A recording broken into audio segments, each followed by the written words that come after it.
Fala, meus amigos e amigas flamenguistas, uma excelente quinta-feira para vocês. Estamos aqui trazendo mais um vídeo no canal com essas últimas informações e também uma análise dessa derrota do Flamengo para a equipe do Santos lá na Vila Belmiro pelo Campeonato Brasileiro. Estou trazendo um corte da ESPN Sport TV fazendo essa análise. Se inscreva no canal, deixa seu like, sua opinião nos comentários e vamos para o vídeo. O seu time, se você não estiver muito bem organizado para marcar? Tá sem o Pedro que fez falta. Bom, Pedro é um jogador que tem muita qualidade, né? Mas pro que o jogo estava pedindo ontem de ter um jogador de referência para segurar ali a marcação, para gerar espaço para outros e para também ter oportunidades de finalização, sem o Pedro, o Flamengo fica muito sem essa opção. Tem o Juninho, que depois entrou. Mais, né? Não tá o mas é exatamente, não tem. Bom, a gente tem que ver como é que vai ser a semana do Pedro, né? Porque o Pedro são duas, né? Já deve estar treinando muito forte. Já deve estar treinando muito forte. Tem que ver como que vai ser avaliada essa semana pelo técnico Felipe Luiz, se vai ter uma conversa entre os dois, né? Todo dia a gente dá uma acompanhada nos bastidores para ver. Por enquanto tá tudo normal, tá treinando. Existe a expectativa para que ele volte a ser relacionado contra o Fluminense. Felipe ontem não quis nem falar sobre o assunto Pedro. Eu acho até que ele errou. Porque era uma pergunta pertinente pelo que jogo. jogo. Eu entendo, mas sabe o que acontece jogo também? Assim, da parte do Felipe não tem nenhuma novidade, porque o Pedro não falou com ele. A notícia que se tem é que o Pedro falou com os jogadores. Ah, não, eu não cito o problema. E que falou com a torcida. Mas até porque a pergunta não foi feita diretamente. Uma pergunta que eu faria na coletiva, assim, você se arrependeu um pouco de ter prescindido de um jogador com o poder de decisão dele hoje? Um jogo que você teve volume no final do jogo e não teve incisividade. Não, mas aí também deu para entender por que... Porque é muito simples. Mas se a gente só for considerar a questão da indisciplina, o assunto está resolvido, acabou. Mas o outro lado da indisciplina é você abrir mão de um jogador que é muito forte. Mas o outro lado de você permitir a indisciplina é você poder perder os outros jogadores que vão falar, beleza, então se eu me comportar igual o cara aqui, eu também vou estar sendo relacionado pra show. Mas a pergunta de ontem, eu entendo o que o Henrique está falando, a pergunta de ontem é relacionada ao jogo, independente do que ele fez de parte disciplinar, não treinou e tal. Mas dentro do jogo, o Flamengo entrou 82 vezes no último terço, finalizou 5, ou seja, faltou a referência que era o Pedro. Falando de parte tática. Eu não vou falar sobre o Pedro. Não, vai falar, porque é o número 9, é o número 9 do teu time, é o número 9 da seleção brasileira, recém-convocado. Então, a gente precisa falar sobre ele. A indisciplina dele, beleza, já falou no jogo passado. Mas, taticamente, você precisa responder. É isso. Porque é um jogador do elenco. Eu não tô questionando a sua decisão. Estou questionando como é que você vai resolver seu time sem o melhor cara do último terço que você tem. Que você tirou. Não, aí beleza. Essa pergunta sobre como você vai resolver sem o Pedro. Isso, beleza. Que aí não é falar sobre o Pedro. É falar sobre, taticamente, o que ele vai fazer no time. Porque o que eu tô querendo dizer, assim... não adianta ficar como quem diz assim, olha lá, o Felipe Luiz abriu mão do Pedro. Porque, eu acho que às vezes a gente passa muita mão na cabeça de jogador na hora que o jogador erra. Porque a imprensa, não está conseguindo acompanhar. Então, mas isso era... Só para completar.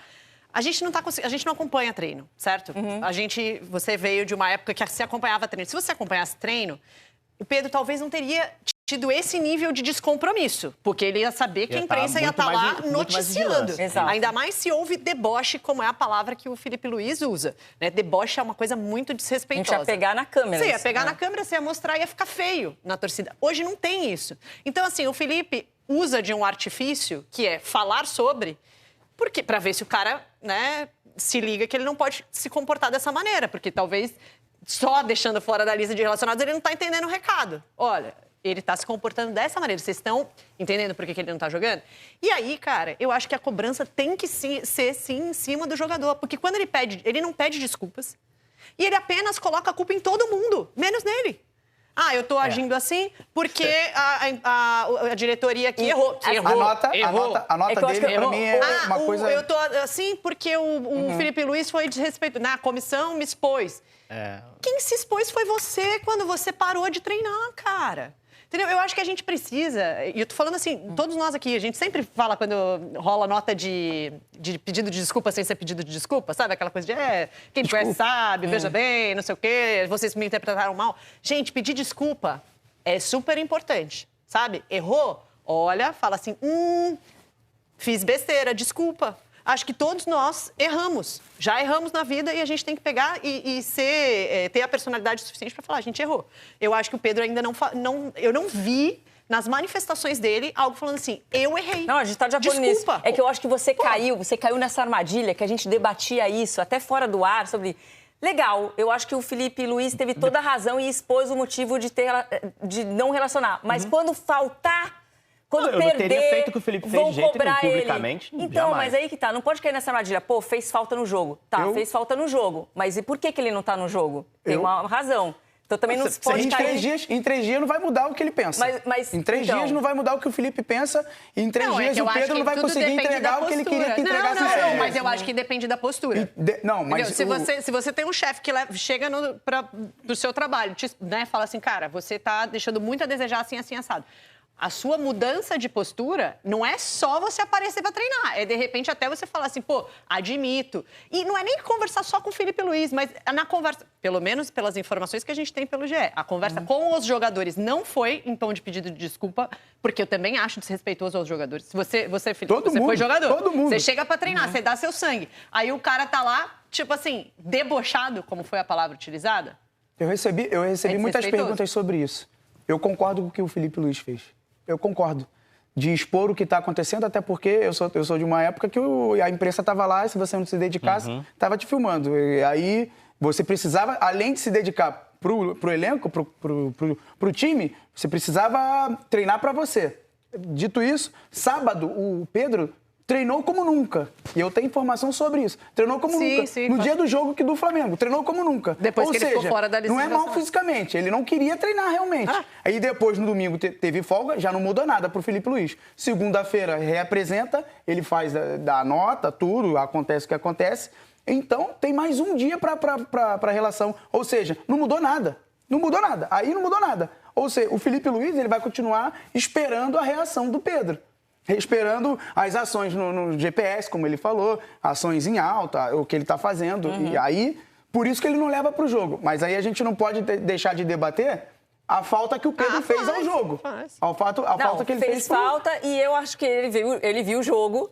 E eu espero que ele esteja treinando feito um leão mesmo, né? E que tenha uma conversa com o Felipe Luiz para poder voltar, porque com certeza é importante para ele, porque ele precisa estar jogando para realizar o sonho dele de voltar para a seleção e ter, né, essa briga por uma vaga para a Copa do Mundo do ano que vem. Então tem a questão pessoal dele, né? E a questão do time, a questão do clube, a questão do prosseguimento da carreira dele. Então eu torço para que tenha essa conversa que ainda não existiu, para ele poder ser reintegrado. Gestão de pessoas passa por concessões também. E no final das contas, o que vai se impor é aquele zerinho que está ali do lado do escudo do Flamengo.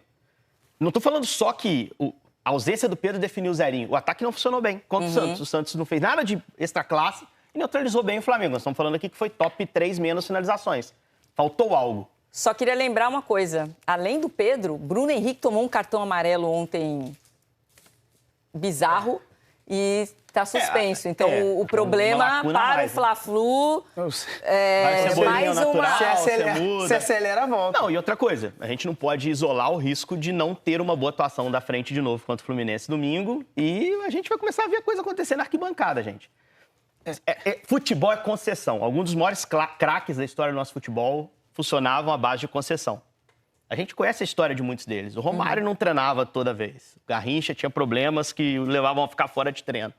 Eu não concordo com isso. Eu acho que você tem que ter uma mentalidade de profissionalismo. Eu só acho que a nota do Pedro, ele se incomoda menos com o Felipe e mais com o vazamento dos prints lá. Que tem toda a razão. E aí eu acho que talvez tenha faltado, talvez tenha faltado um pouco de empatia com o Pedro. Eu acho que as duas coisas incomodam na mesma medida. Um cara desse tamanho se sentir descartado, um cara com a história que ele tem. Mas ele deu motivo. Não tem essa sobra toda do elenco. Mas desculpa. Para os prints, não. Os prints ele não deu motivo. Para mim, o que mais incomodou foi o print. Desculpa, Henrique, mas isso não pode refletir dentro do treinamento e não é de hoje que o Pedro não treina. Mas aí, sei lá, desculpa, isso aí... Não é o momento de conversar com o cara. Conversar, eu concordo. Agora o time precisa de você, eu concordo em conversar, concordo em ter diálogo, e isso, para mim, parte do princípio de tudo, né? Diálogo e conversa é sempre bom. Mas meu treinamento é para mim. Independente se alguém vazou print, se vazou... O meu treinamento é para mim. Se eu vou jogar, se eu não vou jogar, eu vou fazer isso. E o Pedro não fez. Simplesmente ele delegou aos prints, ao diretor que conversou com o jornalista que vazou os prints. E aí, não vou parar de treinar, não estou tendo oportunidade, problema. Problema não, porque eu vou precisar de você, porque você é o meu número 9, é o jogador que faz os gols, É o artilheiro do meu time. Mas aí o Pedro vai dizer, se precisasse tanto de mim, não tinha print querendo mandar por 15 milhões para outro lugar. Mas isso é o diretor que está falando. Mas aí você não pode responder dentro de campo que o Felipe não... O problema não foi uma semana. A questão não é uma semana. Não é uma semana. Não é uma semana. Esse é um histórico. Não é uma semana. É um histórico. Outros treinadores também se manifestaram. Enfim, a gente vai ficar numa discussão interminável. Não, mas que é pertinente ao jogo, gente. Não estou recitando o assunto Pedro, porque o Flamengo enfiou 4-0 no Santos e o ataque está funcionando melhor sem ele. É porque ontem foi uma atuação abaixo ofensivamente. Até contra o São Paulo. E uma ótima opção estava fora por uma decisão disciplinar. Contra o São Paulo não é para 2-0. É para mais. Mas faltou o cara para fazer o gol. É o Pedro. Não, é o Pedro. Hoje a gente está falando em cima de uma derrota. Aí em cima de uma vitória. A derrota fica mais fácil de cobrar. Só que a gente não pode esquecer por que ele não está lá, né? De novo, que o Pedro esteja realmente treinando bem, que tenha conversa com o Felipe Luiz, vai ser bom para todo mundo, vai ser bom para o Flamengo, vai ser bom para ele, vai ser bom para a seleção brasileira, eventualmente, caso ele tenha condições de brigar por essa camisa 9. Vou trazer aqui agora uma análise do GE.com dessa derrota do Flamengo para a equipe do Santos. Felipe Luiz mexe mal, Flamengo se desmonta no segundo tempo e deixa a liderança sob risco. Saídas de Alan e Luiz Araújo pioram o time, que tinha controle do jogo e passou a sofrer na reta final. Com a derrota, há possibilidade de perder a liderança do campeonato para o Cruzeiro nesta quinta-feira. Não dá para dizer que o Flamengo jogava bem, até porque criava pouco, mas o rubro-negro tinha quase 70% de posse de bola. Trocava 3 vezes mais passes e tinha um jogo sob controle na Vila Belmiro, apesar do 0-0. Só que na metade do final do segundo tempo, o time se desmontou e acabou sendo derrotado pelo Santos pelo placar de 1-0 com gol de Neymar. O Flamengo não passava em uma partida em branco há 2 meses ou há 10 jogos, desde o empate de 0-0 contra a equipe do Botafogo no Maracanã no dia 18 de maio. A verdade é que o favoritismo rubro-negro, antes de a bola rolar contra um adversário ameaçado do Z4, não se comprovou na prática. O time sofreu para furar a marcação do Santos em bloco baixo e mesmo superior no primeiro tempo, só teve 2 chances de gol. Como a equipe não teve eficiência, no segundo tempo, Neymar acabou decidindo a partida. Enfim, o Flamengo não perdeu a liderança na quarta-feira porque o Bragantino empatou, mas para manter a ponta do campeonato precisa secar o Cruzeiro. Os 3 times estão empatados com 27 pontos, só que o rubro-negro leva vantagem no saldo de gols e tem um jogo a menos. Enfim, essa foi uma breve análise aqui do GE.com dessa derrota do Flamengo para a equipe do Santos. A equipe agora volta seu foco a se preparar para o jogo contra o Fluminense no final de semana. Enfim, se inscreva no canal, deixa seu like, sua opinião nos comentários e até o próximo vídeo. Valeu!